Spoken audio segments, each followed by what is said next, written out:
जरूर। मैं आपको एक भूतिया कहानी सुनाता हूं जो मजेदार और रोमांच से भरी है, जिसमें कई मोड़ और ट्विस्ट हैं।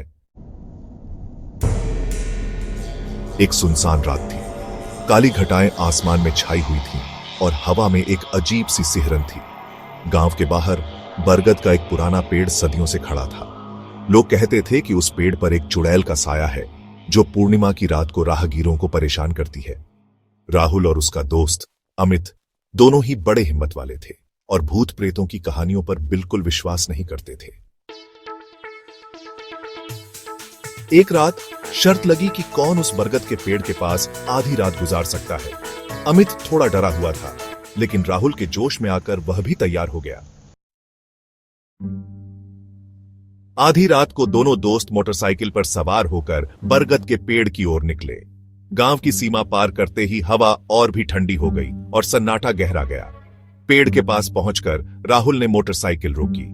पेड़ की विशालकाय शाखाएं भूतिया हाथों की तरह लग रही थीं और पत्तों की सरसराहट में एक अजीब सी फुसफुसाहट सुनाई दे रही थी। अमित का दिल तेजी से धड़क रहा था, लेकिन राहुल शांत था।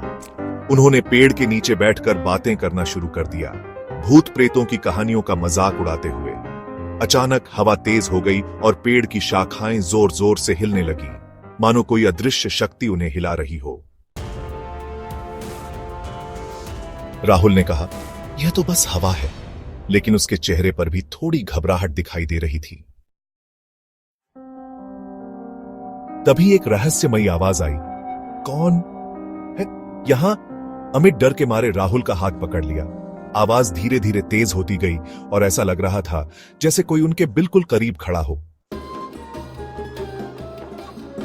राहुल ने लड़खड़ाती हुई आवाज में कहा, हमने कहा था ना, यहां कुछ नहीं है। अचानक पेड़ के पीछे से एक धुंधली सी आकृति निकली। वह एक औरत की तरह दिख रही थी, जिसके बाल बिखरे हुए थे और चेहरा ढका हुआ था। अमित डर के मारे बेहोश हो गया। राहुल भी डर गया था, लेकिन उसने हिम्मत नहीं हारी। उसने उस आकृति से पूछा, तुम कौन हो? हमें क्यों परेशान कर रही हो? आकृति धीरे धीरे उनकी ओर बढ़ने लगी। राहुल ने अपनी जेब से अपना मोबाइल निकाला और टॉर्च की रोशनी उस पर डाली।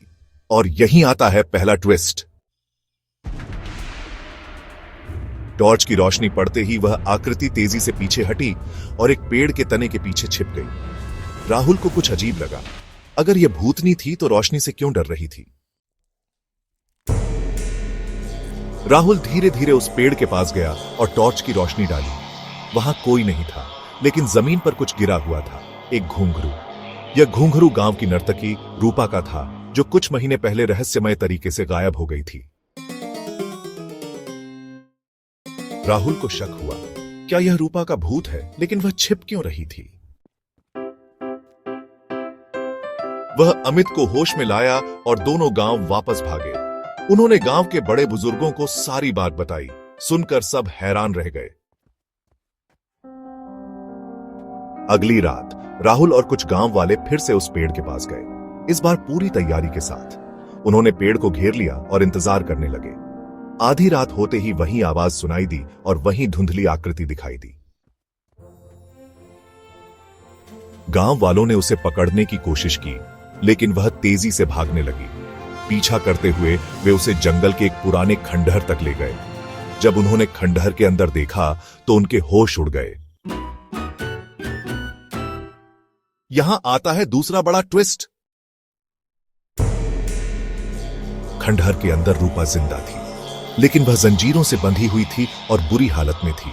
उसे गांव के ही दो लालची आदमियों ने कैद कर रखा था, जो उसकी जमीन हड़पना चाहते थे। वे ही रात में भूत बनकर लोगों को डराते थे, ताकि कोई उस पेड़ के पास न जाए और रूपा के बारे में न जान पाए। घुंघरू रूपा ने जानबूझकर गिराया था ताकि किसी को शक हो। राहुल और गांव वालों ने रूपा को आजाद कराया और उन दोनों आदमियों को पुलिस के हवाले कर दिया। रूपा ने उन्हें सारी सच्चाई बताई। वह चुड़ैल नहीं थी, बल्कि एक मजबूर लड़की थी।